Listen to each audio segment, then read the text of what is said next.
todos bem-vindos ao Vozes da Torcida, o podcast que vai reunir as melhores histórias das pessoas mais apaixonadas por esporte, os torcedores.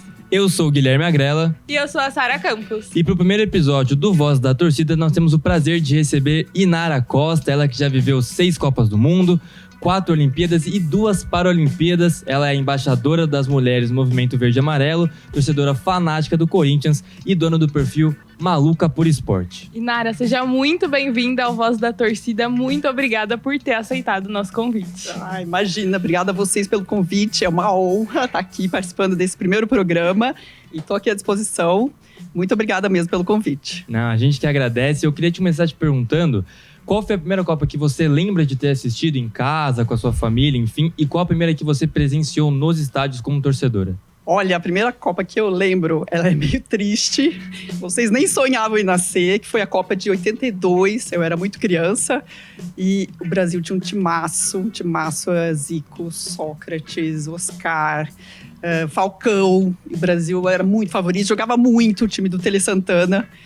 E me marcou muito, assim, eu lembro onde eu tava, o dia que o Brasil perdeu. O Brasil perdeu da Itália de uma forma super dolorida, né? Paulo Rossi, no Sarriá. Então, assim, me marcou muito aquele dia. Eu não era ainda apaixonada por futebol, mas, assim, eu era daquelas que, né, todo mundo assiste Copa do Mundo. Então, eu lembro onde eu tava, lembro direitinho o meu sentimento, assim, de tristeza, que acho que foi do brasileiro em geral. E a primeira Copa que eu vim logo foi em 94. O Tetra, inclusive estou aqui com a blusa em homenagem, né, que vai fazer 30 anos do Tetra esse ano. Então foi a dos Estados Unidos. E aí, juntando, você já falou da Copa de 94, veio super vestida, muito bem trajada, tá? A camisa de futebol é sim roupa pra sair. Opa! Como que surgiu essa oportunidade e a ideia de ir pra Copa de 94?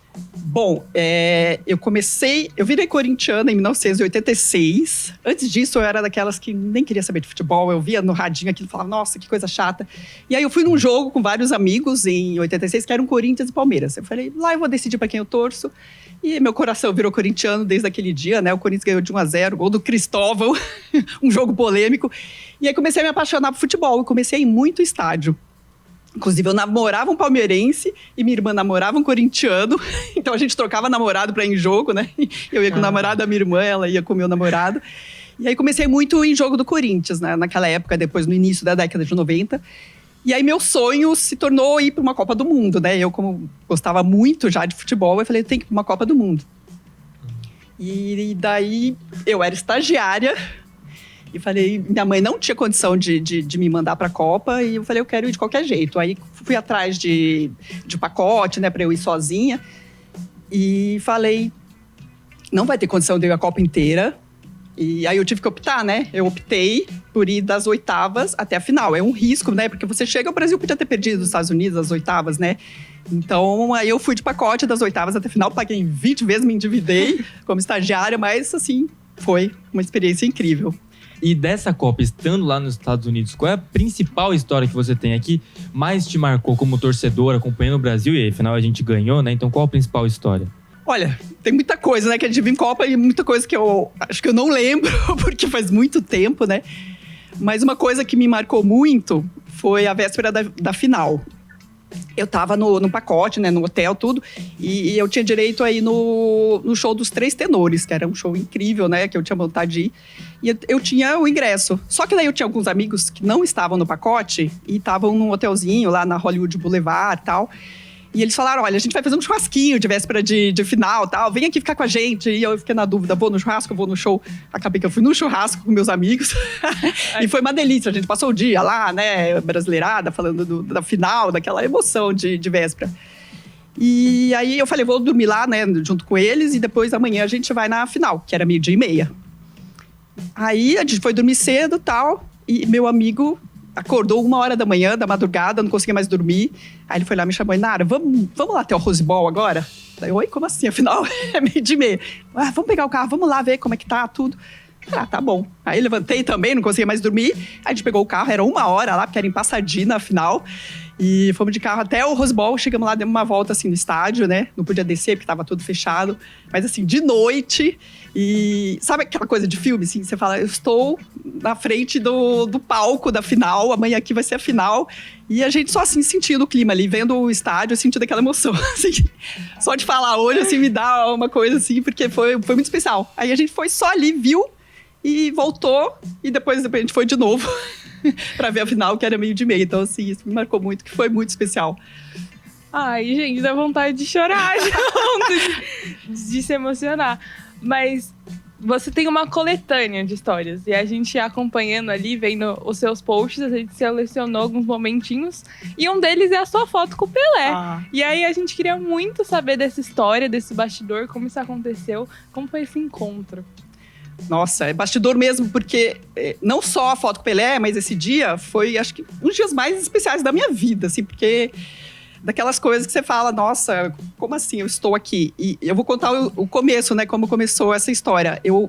Quando eu fui pra Copa, eu saí do meu trabalho e fui passar 3 meses na Europa, fui estudar inglês, então eu estudei inglês 2 meses, depois eu ia direto pra Copa do Mundo da França. E aí, nesses 2 meses, eu conheci a mulher do Haroldo, a Ana, o Haroldo do Skank, né? A gente estudou junto ali na escola de inglês. E de lá, eu fui pra França, pra Copa, e ela foi também com ele, né? E daí, chegou lá nos dias da Copa, ela falou, vai ter um show aqui, é um show que o Raí organizou com vários brasileiros, você quer ir com a gente? Eu falei, oi, quero. Lógico. Aí ela falou, vem aqui pro hotel. Aí fui pro hotel. Chegou lá, no hotel tava Chitãozinho Chororó, o Leandro, que o Leonardo tinha acabado de morrer, tinha 1 semana, o Leandro tava lá, né, enfim, super triste. E vários outros atores, o Skank. Aí fui lá no quarto que tava o pessoal do Skank, eu lembro assim, como se fosse hoje, o Samuel Rosa mostrou pra mim, colocou ali a música Resposta, que tava lançando naquela época, nem tinha sido lançada ainda, colocou pra eu ouvir e falou, o que você acha? Eu falei, porra, legal pra caramba. Moral, hein? Não, assim, moral. eu fui junto na van com o Skank pro estádio, né, pro Parque de Prince. E aí eles me deram um crachazinho, tudo acesso pra tudo. Então eu entrei com eles, né, e fiquei ali nos bastidores. Às vezes eu ia assistir o show com meus amigos lá do Brasil, no gramado. Daí depois eu entrava, ficava ali, né, nos bastidores, encontrava um monte de gente. Tinha Gilberto Gil, Ivete Sangalo, o Raí, enfim, nossa era... Só gente fraca. Só, então, aí encontrei o Raí, tirei foto com outras pessoas. E aí, a cereja do bolo foi o Pelé, né? Aí cruzei o Pelé ali no corredor. E, nossa, super emocionada, né? Não era celular, era máquina fotográfica. E fui lá, tirei foto, assim, tremendo. Nem né? pensou 2 vezes em Não, pedir a nossa, foto. assim, acho que eu tenho uma foto só. E é aquela foto que vale ouro pra mim, né? E de encontrar com ele, poder agradecer, falar, Pelé, obrigado por tudo. Então, nossa, foi um dia inesquecível, né? Por tudo que aconteceu, pela oportunidade que eu tive de estar ali, assistir o show. E era um show que foi organizado pelo Raí, pela Globo, que era para juntar os brasileiros que estavam na Copa do Mundo, né?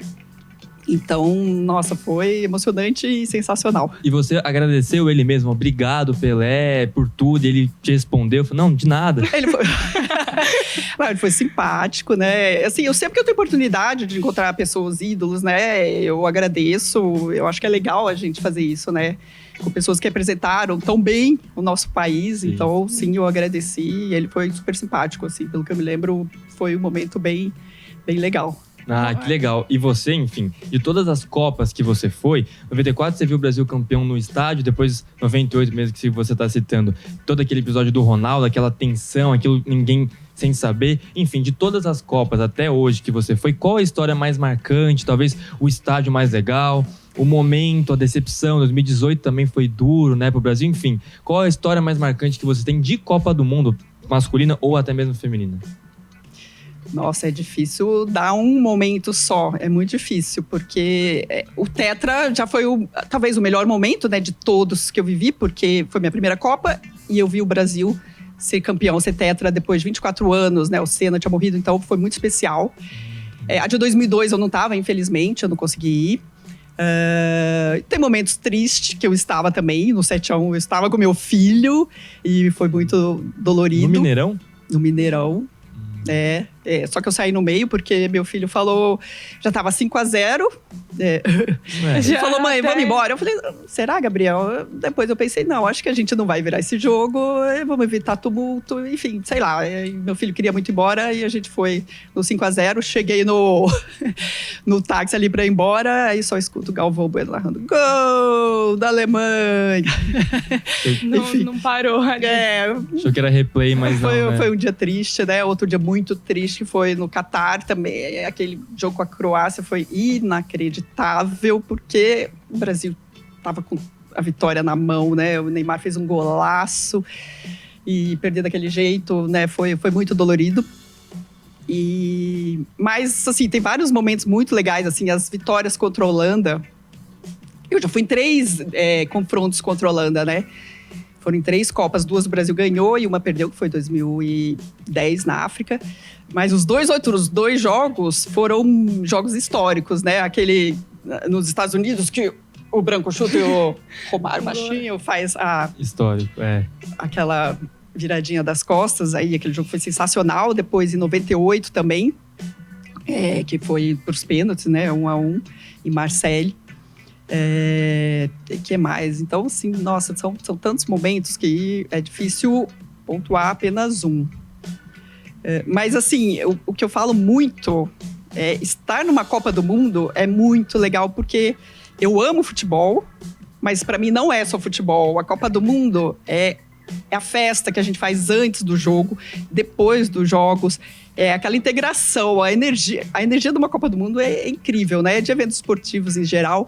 Mas eu tenho paixão por Copa do Mundo e para mim é muito mais do que futebol. Então, estar numa Copa do Mundo e em outros jogos também, conhecer outras culturas, outras torcidas. A torcida também é uma que me marcou, né? Falando de marcantes, a África do Sul foi um país, assim, muito marcante. Era uma torcida muito diferente, muito apaixonada também. Eles faziam muita festa pro brasileiro. Vuvuzela. Apesar da Vuvuzela ser muito chata. A Vuvuzela era chata, mas depois de um tempo a gente acaba acostumando, porque é o tempo inteiro, né? Mas eles eram muito afetivos, muito animados, assim. Era uma torcida bem especial, ainda com aquela história, né? A história do Mandela, que é riquíssima. Então, a África do Sul também foi um país que me marcou muito pelo país, pela torcida. Então, foi uma Copa bem... Todas as Copas são especiais, né? Mas cada uma tem a sua particularidade. Certeza. E até... uma torcida que te surpreendeu, assim, quando você foi ver um jogo sem ser do Brasil? Tem alguma torcida que te surpreendeu muito? Tipo, não sabia que cantava tanto, que gritava. Olha, uma torcida que eu gosto muito, acabei de falar dos jogos da Holanda. Eu sou muito apaixonada pela torcida da Holanda. Eu acho uma das melhores, depois da nossa, claro. Que eles são muito alegres, felizes. Uma vez em Dallas, né, quando esse jogo que o Brasil ganhou, dos holandeses. Acabou o jogo, a gente foi para um lugar comemorar lá, chama West End. E eles foram juntos, assim, tava um monte de holandês comemorando, bebendo com a gente. Então, eu não ia conseguir fazer isso, mas eles são uma torcida muito, muito alegre. Outra torcida que foi uma grata surpresa, que foi muito legal na Copa do Catar, eu fui assistir Arábia Saudita e Argentina, o primeiro jogo. E a Arábia conseguiu virar aquele jogo contra a Argentina. No começo a gente estava num lugar, depois a gente foi se juntando. No final a gente estava lá comemorando junto com os árabes. Oh, que legal. Foi assim, incrível, assim. E eles fizeram um barulho maravilhoso, né? Enfim, eles tinham proximidade ali, então eles estavam em grande número. E foi um dia que eu lembro com carinho, assim, do Catar, porque a gente comemorou, né, óbvio, contra a Argentina, comemorou junto com eles, então foi bem legal. Depois não adiantou de nada. Não adiantou, né, foi um dia só que a gente foi feliz, mas você aproveitou o momento. Com certeza. Exatamente. E você já contou, né, foi Copa do Mundo, Jogos Olímpicos, Jogos Paralímpicos também, Parapan, Jogos Pan-Americanos. Qual você acha que é a maior diferença quando vai acompanhar os torneios? Então, qual a diferença da torcida numa Copa do Mundo para uns Jogos Olímpicos? Tem diferença? Tem. Olha, tem diferença. São perfis diferentes, né? A Copa do Mundo, no meu ver, assim, são mais torcedores apaixonados, aquele torcedor de futebol passional, que nem é de clube, das seleções. Então é um torcedor muito mais, assim... Assíduo. com aquela paixão, aquela coisa, aquela garra, assim. Então é um perfil bem diferente. Era um pouco, em sua maioria, mais masculino. Hoje está mudando isso, graças a Deus, né? Daqui a pouco vai ser meio a meio. Mas no começo, quando eu comecei aí em Copas do Mundo, era um público, em sua grande maioria, masculino. Então, e Olimpíadas é mais assim, família, é um perfil mais familiar, mais famílias de atletas, mais tranquilo. Tem a diferença que é tudo na mesma cidade, né? Então é difícil até você conseguir ver tudo. Eu e meus amigos, a gente fala que Olimpíada deveria ter 3 semanas, porque 2 semanas não dá. Tem dias que a gente quer ir em 2, 3 jogos e não dá tempo, né? Então a gente às vezes perde muita coisa, porque é muito jogo bom, é muito evento bom ao mesmo tempo. Então tem essa particularidade de ser tudo na mesma cidade também. A Paralimpíada também é um pouco o perfil parecido com o Olímpico, né? Também vai muito família de atleta. E eu acho que também é um evento que está crescendo muito, né? A gente teve no Parapan no passado e viu como é legal. E a minha experiência em Paralimpíada, ela foi um pouco diferente, porque eu fui voluntária nas 2 Paralimpíadas que eu fui. E aí eu fui voluntária na Vila. Eu fiquei com a delegação do Brasil na Vila Paralímpica. Nossa, que legal. E você ir na Vila, gente, é uma experiência incrível, né? Nem que você vá só para visitar, porque você encontra com os atletas, você tem um contato direto, você vê tudo que acontece, né? Eu estava ali para ajudar a delegação brasileira, então eu via tudo que acontecia, todas as dificuldades, os perrengues, né? A organização, como funciona. E eu lembro 2004, eu ia almoçar com eles no refeitório, eu tava lá com o Clodoaldo, com o Adri, assim, dividindo. Eu lembro que eu ajudei a seleção de futebol de cegos, eu ia muito com eles nos jogos, aí um dia eles pediram para eu levá-los na Acrópole, que é o lugar mais lindo e icônico, né, de Atenas. Então eu fui meio que de guia com eles, então eu aprendi muito, né, sobre deficiência, né, como que funciona. Então, a Paralimpíada também, e você estar na Vila é muito legal. Eu fui em 2 Paralimpíadas, foi de Atenas e a do Rio de Janeiro. E nas 2 eu fiquei com a delegação do Brasil. Como voluntária. Como voluntária. Até eu te perguntar, porque 2 lugares totalmente opostos, né? Atenas e o Rio de Janeiro. Como que foi lidar ainda mais no Rio, num país que você já conhecia? É mais tranquilo, fica mais de boa pra você... A maioria das pessoas fala português. No Rio é mais fácil. Primeiro, eu já tinha morado no Rio, né? Então, morei 8 anos lá. Então, eu já conhecia muito a cidade. A língua facilita muito, né? Então, foi bem mais tranquilo. Atenas era complicado, porque o grego é muito difícil, né? A língua. Mas falando inglês, você se vira, enfim... É bem tranquilo. Mas assim, é uma coisa que eu recomendo também. Quem gosta muito de esporte, eventos esportivos, tentar ser voluntária de algum evento desses, porque é tão rico, é tão agregador, te traz uma experiência maravilhosa. Então, assim, eu conheço muitas pessoas que já foram voluntárias também, e isso fica pra vida. É uma experiência incrível que eu tive e que eu recomendo.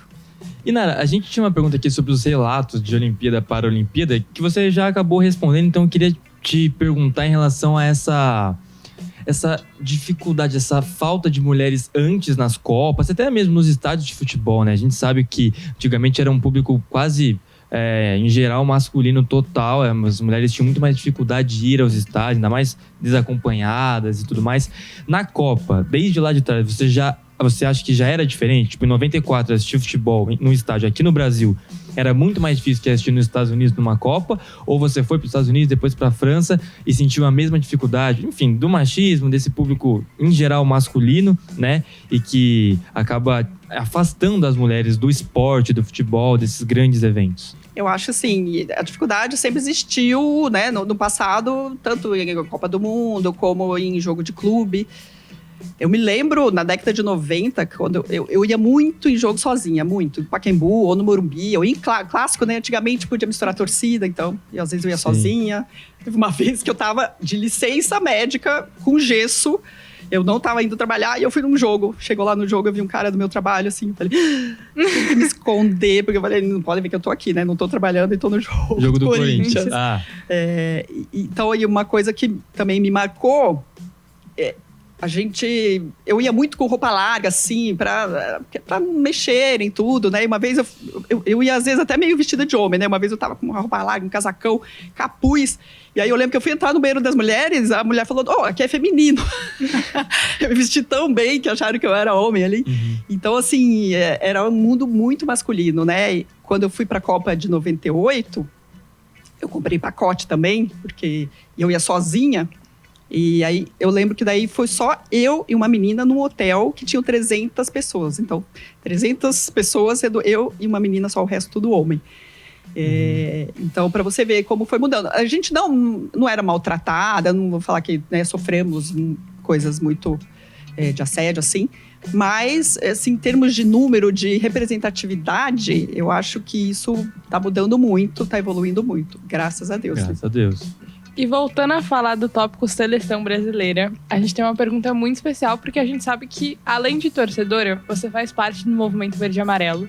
E a gente queria saber como que fazer parte dessa torcida impactou no seu amor ou acompanhar os jogos da seleção. Nossa, mudou completamente. Mudou minha vida, né? O movimento verde e amarelo mudou minha vida completamente. Por quê? Eu sempre fui, né? Sempre não, mas me tornei uma apaixonada, uma maluca por esporte. Não só pelo Corinthians, mas pela seleção, para os Jogos do Brasil, né? Jogos de vários esportes. Então, eu sempre gostei de ir, né? Comecei a frequentar todos esses eventos que eu gosto. E de torcer para o Brasil. Só que não tinha uma torcida super animada. Era aquela coisa, leleu, Brasil. E... ou aquela, eu sou brasileiro. Muito marcante, né? Então eram musiquinhas chatas, assim. Tudo bem, às vezes tinha o D'Artagnan, não sei se vocês já ouviram falar, né? Que era um torcedor que ia com a corneta, tinha ele, o Bola 7, que em alguns eventos que eles eram patrocinados, eles estavam e animavam um pouco a torcida, né? Em Olimpíadas, em Copa. Então eu encontrei com eles em alguns eventos, era legal. Mas faltava alguma coisa assim, né? Mais como é que fala? Torcida organizada. Frequente mesmo, que estivesse sempre ali, não importasse o quê, né? E daí, em 2018, né, eu estava na Copa da Rússia e a gente conheceu o MVA, porque todo mundo recebia no WhatsApp, vai ter esquenta. E aí eu fui no esquenta do MVA e falei, nossa, o que é isso? Em São Petersburgo, que era um lugar gigante, assim, com muito brasileiro, música. Falei, nossa, que coisa legal, como que eu não vi isso antes, né? E aí lá começaram, as musiquinhas começaram a pegar, né, do MVA, e aí foi crescendo. Aí tudo bem, lá eu conheci. Quando eu voltei, eu fui atrás, né, de participar, de ver como era, e primeiramente eu entrei no Elas no MVA, e comecei a trocar mensagens, a interagir, e aí aos poucos, né, eu fui me envolvendo, e me envolvi completamente. Quando eu vi, eu já tô, assim, super lá dentro, apaixonada. E daí, depois disso, a gente viveu a Copa do Mundo do Catar junto, que foi também, apesar da derrota, foi uma experiência incrível. Ali, assim, eu vivi tudo que é o MVA, porque o MVA ele faz uma coisa muito legal no dia de jogo, né? O esquenta, ele tenta reunir os brasileiros em qualquer lugar do mundo. Então, assim, mudou muito a minha vida e mudou a minha forma de torcer, entendeu? Hoje eu não vejo minha vida mais sem o MVA, sem o Elas no MVA também, que é a parte feminina, né? Então, o MVA mudou muito a minha vida e tá mudando a torcida, assim, aos poucos, né? As pessoas que realmente vão e conhecem o que é o MVA, elas se encantam. Aliás, vocês estão todos convidados, né? A Sarinha já participa. Venham participar com a gente do MVA, do Elas no MVA também, que é um movimento muito legal. Eu sou apaixonada. Ô, Inara, antes da gente chamar um quadro que a gente tem aqui no canal, eu queria te perguntar justamente sobre a importância do MVA para o futebol feminino, para a seleção brasileira feminina, né? Porque sempre se acompanhou o masculino, tal, mesmo não tendo o movimento verde e amarelo antes, mas a seleção feminina ficava em segundo plano e tudo mais. Hoje o futebol feminino tem crescido muito no mundo, né? No Brasil e no mundo. E a importância do MVA para a seleção feminina de futebol? Olha, assim como o brasileiro em geral, o mundo em geral está aprendendo a torcer, a gostar do futebol feminino, que é um processo, o MVA também está nesse processo, né? Então, assim, o ano passado teve a Copa do Mundo Feminina E o MVA participou de uma forma muito legal, assim, incentivou demais, assim, ele deu a frente, o protagonismo pro Elas no MVA, né, que explicando melhor, o Elas no MVA é a perna do MVA, né, o comitê do MVA que fala sobre as mulheres, não só as atletas, a gente quer incentivar as atletas, mas as torcedoras também, a ir para o estádio, que nem eu já fui sozinha, que nem a Sarinha vai. Então, é para incentivar as mulheres de uma forma geral, apoiar as mulheres, né? E o MVA fez isso ano passado e algumas meninas do Elas organizaram o MVA na Copa do Mundo Feminina, foram para lá, fizeram muitas reuniões antes da Copa, de madrugada, enfim. E foi muito legal o que o MVA fez lá, fez esquenta assim como faz na Copa masculina, fez esquentas lá que bombaram, iam todos influencers, jornalistas. E eu acho que a partir disso, né, já é um processo que está vindo, está aumentando muito o interesse, né, do público em geral. Eu mesma sempre fui uma torcedora muito mais do masculino. Tô indo, ano passado eu fui em vários jogos do Corinthians feminino, que aliás ganha tudo, né? As bravas são... As bravas são bravas, né? Esse ano eu fui também, final. Então, assim, acho que tá tendo mais visibilidade e acho legal o MVA também dar essa visibilidade. E a gente também começar a falar mais sobre o futebol feminino, de uma forma geral. Com certeza. E agora a gente tem uma estreia aqui do quadro Quiz no Voz da Torcida, que tem tudo a ver hoje com a seleção feminina de futebol. É isso mesmo. A nossa pergunta de hoje vai ser relacionada à seleção feminina de futebol e à Copa do Mundo. Então vocês vão jogar junto com a Inara. A gente vai colocar o cronômetro na tela e vocês vão respondendo também com a gente. E a pergunta de hoje é para saber quantas vezes o Brasil já foi para uma final de Copa do Mundo. Então vamos lá. Alternativa A foi em uma oportunidade. Alternativa B, 2 oportunidades. Alternativa C, nenhuma. E alternativa D, 4 oportunidades. Então, cronômetro na tela. E aí, Nara, quantas finais de Copa do Mundo feminina o Brasil já chegou? Você sabe? Olha, se eu não tô enganada, uma vez contra os Estados Unidos e perdemos, infelizmente. Vamos ver se tá certo? Coloca aí na tela, produção. Exatamente, Nara estava certa. O Brasil chegou uma vez contra a Alemanha em 2007, no dia 30 de setembro. Infelizmente perdeu, né? Mas de lá pra cá nunca mais. E sempre fica aquela, poxa, desse ano não vai, esse ano vai, esse ano não vai. Mas enfim, você estava certo, Nara. Meus parabéns por ter essa resposta. Ganhou o prêmio Voz da Torcida, que depois a gente decide qual vai ser esse prêmio. Vai chegar um dia, a gente O que você acha, então, que a história, a coisa que você assistiu, o que mais te marcou em relação à Olimpíada, Paralimpíada, que é um mundo diferente até mesmo das Copas do Mundo, né? Exatamente, Olha, eu vi muita coisa, muito jogo histórico em Olimpíada e Paralimpíada, né? Eu vou citar alguns que me marcaram muito. A minha primeira Olimpíada, que foi em 96, eu tive a sorte de assistir a final do vôlei de praia feminino, que foi histórico, porque o Brasil foi prata e ouro, então eram 2 duplas femininas, e foi a primeira medalha de ouro feminina do Brasil. Então, assim, eu assisti uma coisa histórica, lógico que era arrepia, né? Era difícil torcer, não dava pra torcer, a gente torceu nas semifinais, né? Mas só de ver aquilo, assim, um pódio brasileiro e feminino, foi incrível. Ainda sobre 96, eu assisti também aquele jogo triste e histórico que foi o vôlei, aquela briga feminina de Brasil e Cuba. Deu muita raiva das cubanas. As meninas queriam bater, né? Ana Moser. Enfim, foi tenso. Outra coisa também que foi inacreditável e incrível ao mesmo tempo, né? Foi em 2004, o Vanderlei Cordeiro. Não sei se vocês já viram aquela... Quando derrubaram ele estava disputando a maratona. Enfim, a gente estava lá na final de vôlei masculino, a gente viu o Brasil ganhar o ouro masculino contra a Itália, saímos de lá correndo para ir ver a final, porque em maratona você assiste a chegada, né? Então a gente foi pro estádio Panathinaikos, que é um estádio, assim, mítico, né, do esporte olímpico. E chegamos lá, aí tinha o telão mostrando, e aí quando a gente vê, o Vanderlei estava em primeiro, assim, né? Provavelmente ele ia ganhar aquela maratona. E aí o padre derrubou ele lá e aí foi inacreditável. A gente viu aquilo no telão, como assim? Derrubou ele? Aí a gente falou, já era, né? E aí ele levantou, continuou, e quando a gente vê ali no estádio, ele chegando, né? Chegou em terceiro, fazendo um aviãozinho, assim, super feliz, assim. Foi um momento incrível de Olimpíadas, né? Que falam até hoje. Ele, inclusive, recebeu a medalha Pierre de Coubertin. E outra história que eu tenho, assim, de Olimpíada é do futebol, assim. Eu não priorizo muito o futebol em Olimpíadas, porque, né, já vou em Copa do Mundo e Olimpíadas a gente tem muitos esportes. Mas o Brasil vai chegando, a gente vai em semifinal e final. E, não sei se vocês sabem, mas o Brasil demorou muito para ganhar o ouro, né? Então tava uma coisa entalada. Em 96, eu tava lá, então, assim, eu fui na semifinal. Inclusive, meus amigos que estavam na Copa do Mundo de 94 falaram: a gente é pé quente. Então, eles compraram passagem em cima da hora e foram pra semifinal pra ver o Brasil na semifinal e final. Eles falaram: a gente vai ver o ouro e tal, somos pé quente. Chegaram lá e a gente foi lá pra assistir o jogo Brasil e Nigéria. Enfim, o Brasil tava ganhando de 3-1, perdeu. A Nigéria empatou, foi pro Golden Goal também. A Canu destruiu a gente, foi super triste, né? Depois o Brasil acabou ganhando bronze, nem subiu no pódio e tal. Enfim, perdemos, né, a chance do ouro. Depois, em 2012, eu estava lá em Londres. O Brasil tinha um timaço também, tava Neymar, Hulk, era favoritaço na final contra o México. Super favorito, fomos lá, tal, e o Wembley.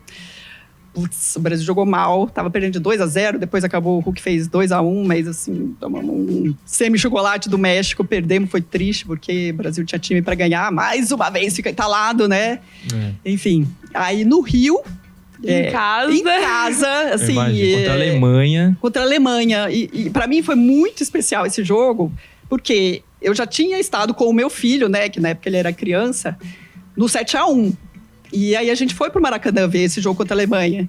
Então, assim, pra mim aquilo ali era final de Copa do Mundo. Eu falei, eu preciso ver com meu filho essa vitória, né? E aí foi pros pênaltis. Não foi um jogo fácil, não. Tinha Neymar e tudo. Foi pros pênaltis. E foi a primeira vez que eu não assisti um jogo... Que eu não assisti a disputa de pênaltis. Eu virei de tão nervosa que eu tava. Acho que foi a única vez que eu fiz isso.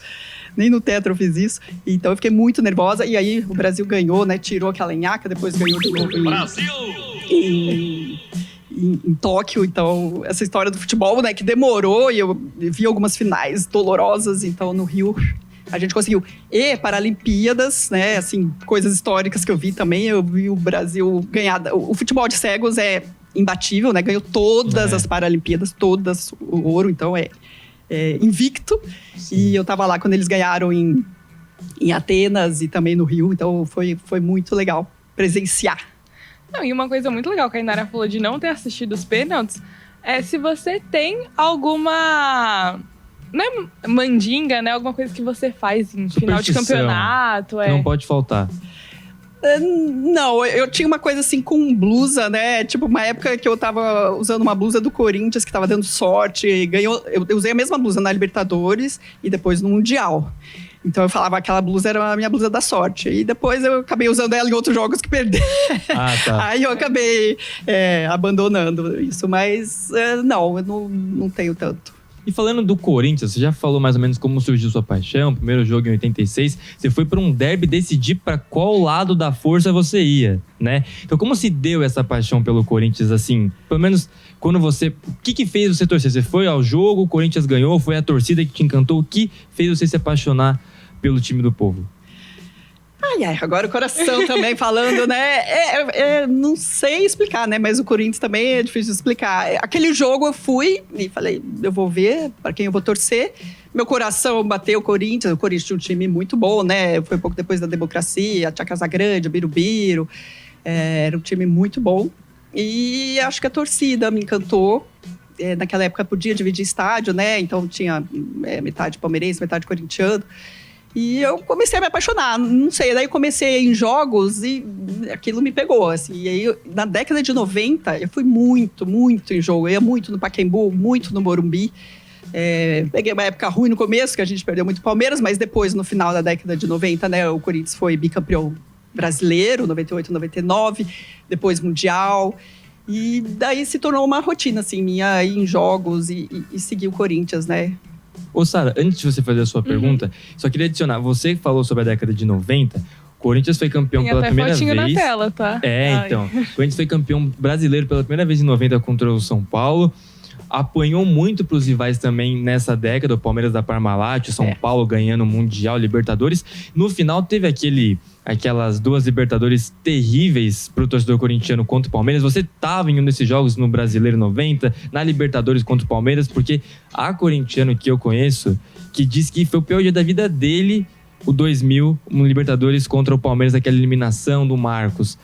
Você tava... O que você pode dizer sobre essas passagens difíceis pro Corinthians, mesmo sendo campeão brasileiro e tal, mas perder Libertadores pro maior rival, assim, enfim, nessa década de 90, as suas principais histórias, mais marcantes mesmo? Agora, momento triste, eu vou chorar. Sim, eu estava só... Na de 90, infelizmente eu não estava, né, no gol do Tupanzinho, porque eu estava em Campo Grande, eu estava viajando, mas eu assisti, obviamente, né, foi o primeiro brasileiro do Corinthians. 92, quando o Palmeiras saiu da fila, eu estava e... Por incrível que pareça, o Corinthians foi uma torcida super especial aquele dia também. Mesmo o Palmeiras saindo da fila. Aquele jogo doeu, assim. Eu fiquei uma semana, eu chorei. Acho que naquela época eu sofria um pouco mais do que hoje. Então, assim, eu fiquei uma semana mal. Eu chorava, enfim, doeu demais aquela derrota. Também via o Palmeiras ganhar 93. Também estava nas finais de 98... 99, não, estava quando o Corinthians foi campeão brasileiro contra o Atlético e contra o Cruzeiro. Felizmente, os dois foram no Morumbi. Sim. E nós fomos campeões, né, sobre os 2 mineiros. Mas a Libertadores eu também estava nessas 2 Libertadores. O Corinthians tinha tudo para ganhar, porque na primeira vez foi buscar um 2-0, fez 2-0, aí foi para pênalti.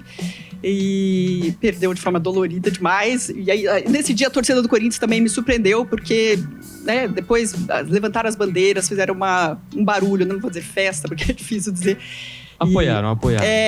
E depois, no ano seguinte, com o Marcos, aquele gol do Galeano, que dói até hoje. O Corinthians tinha um time muito bom, né? De Rico, Marcelinho, Edilson. Aquele time merecia a Libertadores.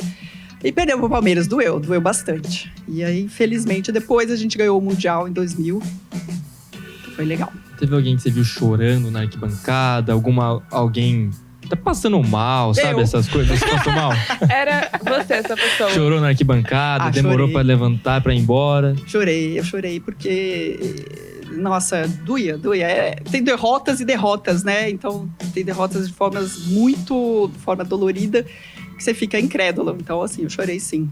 E vi, assim, né, todo mundo... E era meio misturado, né? Você via Palmeirense com o Corinthians junto, não sei como isso era possível, mas era. E muita gente triste, né? Nossa, doeu. Gente desesperada. Foi. Mas, enfim, é parte do futebol, né? Um dia atrás do outro. Sim. É isso. E enquanto teve muitos momentos tristes, mas um momento feliz também teve. Você estava de perto acompanhando o Mundial de 2000, a conquista inédita da Libertadores de 2012, o Mundial de 2012. E a gente quer saber histórias desses momentos de alegria também. Nossa, foram 3 momentos incríveis, né? A final da Libertadores... Eu sou muito assim, eu quero estar nesses jogos históricos, então eu dou um jeito. Mesmo que eu esteja trabalhando, eu converso com meus chefes, sei lá, eu dou um jeito. E a final da Libertadores eu não tinha ingresso. E era só quem tinha fiel que conseguia, né? Eu não tinha fiel. E aí a minha prima, um colega de trabalho dela, tinha 2 ingressos e ele estava vendendo um que o sobrinho não ia. E aí ela falou, olha, teve um cara que ofereceu R$1.000 e tal. Eu falei, eu ofereço 1.200. Falei, Dani, eu sei que é caro, mas... Enfim, e o cara vendeu pra mim. E aí eu consegui ir. Graças a Deus, né? Porque, assim, depois das contas a gente dá um jeito de pagar, mas isso fica na memória. E aí eu fui sozinha, né? E era um dia de trabalho, que era quarta-feira. E eu sei que chegou... E aí, como eu moro em Cotia, eu aluguei um hotel pertinho do estádio aqui do Pacaembu. Eu falei, se o Corinthians ganhar, eu quero ficar solta. Eu quero comemorar, curtir, beber, não quero pegar o carro e voltar, né? E aí, eu sei que eu reservei um hotel, falei, caso o Corinthians ganhe. E chegou 2 horas da tarde, eu não consegui mais trabalhar. Não tem, né? Como que você vai trabalhar numa final de Libertadores? Falei, desculpa, eu posso ir embora? Tá, fui pro hotel, me arrumei. Com licença. Eu tô saindo, tô vazando. Eu tô vazando, não tem como, né? Tem dias que você pode ficar lá, mas não vai. Aí eu fui pro hotel, tal, me arrumei já naquela tensão. Aí saí pra ir pro E eu tava pertinho, né? Ia pegar um Uber pro Pacaembu, aí tinha um cara ali da frente do hotel, um argentino. Aí era um torcedor do Boca, tava indo pro estádio também. Falei, quer ir junto comigo? Vamos, tá bom. Dividimos o Uber, fui com o argentino já, pra sentir o clima. Ele estava paisana, claro. E aí cheguei no Pacaembu bem cedo. E fiquei ali sozinha, né? Uma banquinha, bebendo cerveja. Aí consegui encontrar alguns amigos que iam no jogo também.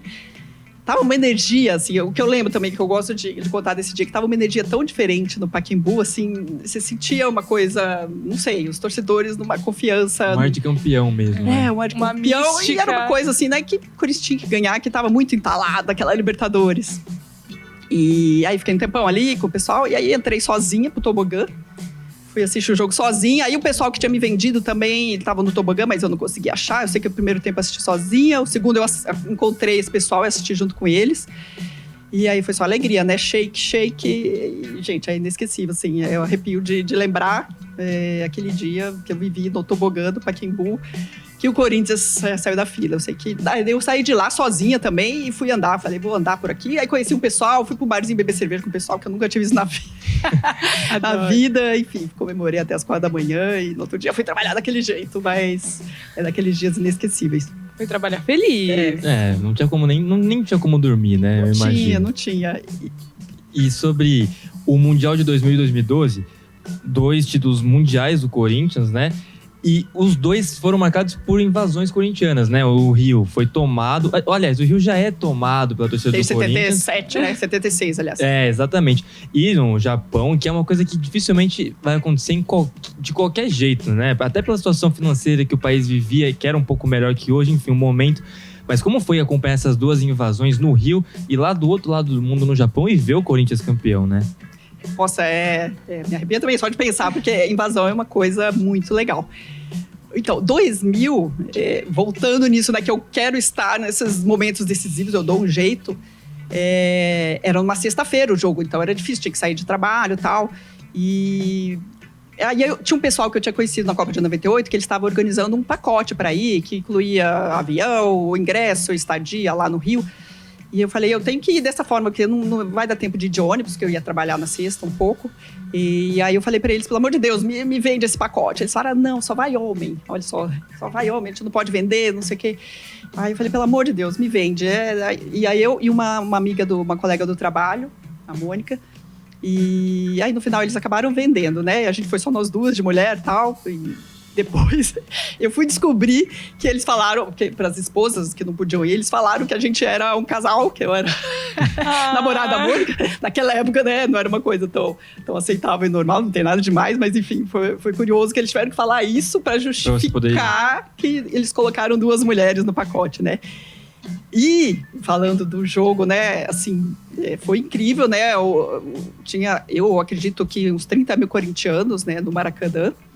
Foi o dia que foi o Todo-Poderoso Timão, né? Assim, eu falei, nossa, o que é isso, né? E pegou aquele Todo-Poderoso Timão e foi sensacional, né? O jogo tenso, 0-0 e pênaltis de novo, né? E, nossa, foi uma invasão incrível, né? Incrível. Foi muito emocionante estar lá. E 2012, eu ia dar um jeito de ir. Eu já tinha tirado 2 férias esse ano. Foi um ano atípico da minha vida esportiva, porque esse ano eu tinha simplesmente... eu tinha ido 10 dias para a Eurocopa de 2012, e depois eu tinha tirado 20 dias para as Olimpíadas de Londres, assim, porque são minhas prioridades de vida, né? Não adianta, minha prioridade viajar nesses eventos. E o Corinthians inventou de ganhar a Libertadores, né? Graças a Deus. Eu falei, peraí, eu já tirei todas as minhas férias, eu tenho que ir. Aí eu falei, chefe, dá pra tirar uma licença não remunerada e tal. Enfim, o pessoal já me conhecia, sabia como eu era. E graças a Deus me liberou. E aí eu fui com alguns amigos, né, também. E ficamos num hotel que tinha 3 mil corintianos. E, gente, assim, é daquelas coisas inacreditáveis. O Japão virou o Brasil, virou a torcida do Corinthians. Porque qualquer lugar que a gente ia, era vai Corinthians. Também é a época que pegou o Vai Corinthians, né? Então, todo lugar era muito corintiano. Você ia fazer turismo aonde fosse, né? No templo e tal, era só o pessoal com a camisa do Corinthians. A gente foi no Shinkansen, que é aquele trem bala, né? Acho que é Shinkansen o nome. E começamos a cantar o hino do Corinthians, assim, o trem quase balançou ali, né, que é um trem que vai assim, né, e os japoneses super receptivos, eles super trataram bem, né, sabe, não reclamaram da bagunça, né, porque brasileiro e corintiano, a gente faz uma bagunça. Juntou as maiores festas. Então, e assim, aí o primeiro jogo foi muito difícil, foi muito tenso. E aí o Brasil passou. E eu fui pra final, assim, claro que eu acreditava que podia ganhar, mas eu falei, se perder é normal, porque o Chelsea era favorito. Então, eu falei, tem uma esperança, porque é futebol, né? Tanto que o Cássio fez 500 mil defesas sensacionais, foi o melhor do jogo e do torneio. Então, nossa senhora, lembrar daquele momento no Japão, foi o ápice. Você fala... Eu chorei também, né? Óbvio, porque... você tá no Japão, no outro país, com 40 mil corintianos no estádio, parecia que era o Pacaembu ali, o Yokohama. E o Corinthians sendo campeão de um time forte, sim, e jogou bem também. E você fala, nossa, como assim? Nós estamos aqui no Japão comemorando o título mundial. E aí calou todo mundo que falava, né, que o Corinthians não tinha ganhado o mundial, mas já tinha. Mas aí ganhou de verdade mais um. Sem dúvida. Imagina como tenha sido um avião, chegar lá, estar o gol do Guerreiro, pra gente passando mal, aquela coisa boa, né? Que todo corintiano sonha em viver. Essa emoção além. E aí, você já falou de Jogos Olímpicos, Copa do Mundo, Paralimpíada, Jogos Pan-Americanos, até citou a Euro agora. E a gente queria saber... No próximo emprego que você entrar, tem que avisar que você vai pra qual campeonato? Qual sonho você ainda tem? Olha, não, assim, coisas que eu não fui, eventos que eu não fui, eu quero ir, mas também não é tão fácil. Eu queria assistir um Super Bowl, não porque eu não sou uma fã entendedora de futebol americano, mas eu gostaria de ver porque eu acho um evento sensacional, eu assisto Super Bowl. Gostaria muito de assistir os Jogos Olímpicos de Inverno, mas que eu acho também que é legal. Mas tem um problema que é em ano de Copa do Mundo, então, né, tem um conflito ali. Gostaria também de uma Copa do Mundo feminina de futebol. O ano passado eu tinha me planejado para isso, o Brasil passasse. Infelizmente o Brasil não passou, mas ainda tenho fé que eu vou conseguir em uma. Então esses são os eventos que eu nunca fui, eu quero ir. Mas assim... Esse ano já tem programado alguns, né? Esse ano já temos Copa América, temos Jogos Olímpicos. Daqui a pouco tem a Copa do Mundo dos Estados Unidos. Sempre tem, né? Já, sempre malas prontas. Com certeza. Nara, a gente queria te agradecer mais uma vez pela sua participação, por ter aceitado ser a primeira convidada aqui do Voz da Torcida. Enfim, foi uma honra tê-la aqui com a gente e ouvir todas essas histórias. Eu que agradeço. Muito obrigada mesmo pelo convite. É muito gostoso e muito fácil falar do que a gente ama, né? De esporte, dessa paixão que a gente tem. Então, Vozes da Torcida tem tudo a ver com o que eu gosto, né? Com o que eu pratico. Então, muito obrigada pelo convite. Muito obrigada mesmo. Foi um prazer. A gente agradece mais uma vez. Combinou. Não tinha, acho, convidada mais perfeita para essa estreia do que você, Inara. E para você que tá em casa, siga a gente nas redes sociais. Então, @Vozes da Torcida, tanto no Instagram quanto no TikTok. E também acompanhem as redes da Gazeta Online. O episódio de hoje do Voz da Torcida teve a apresentação do Guilherme Agrela, Sara Campos, e na produção a gente teve Marcelo Nascimento, Maria Eduarda Cardim e Pedro Hernandes. Tchau. Valeu! Obrigada, sucesso!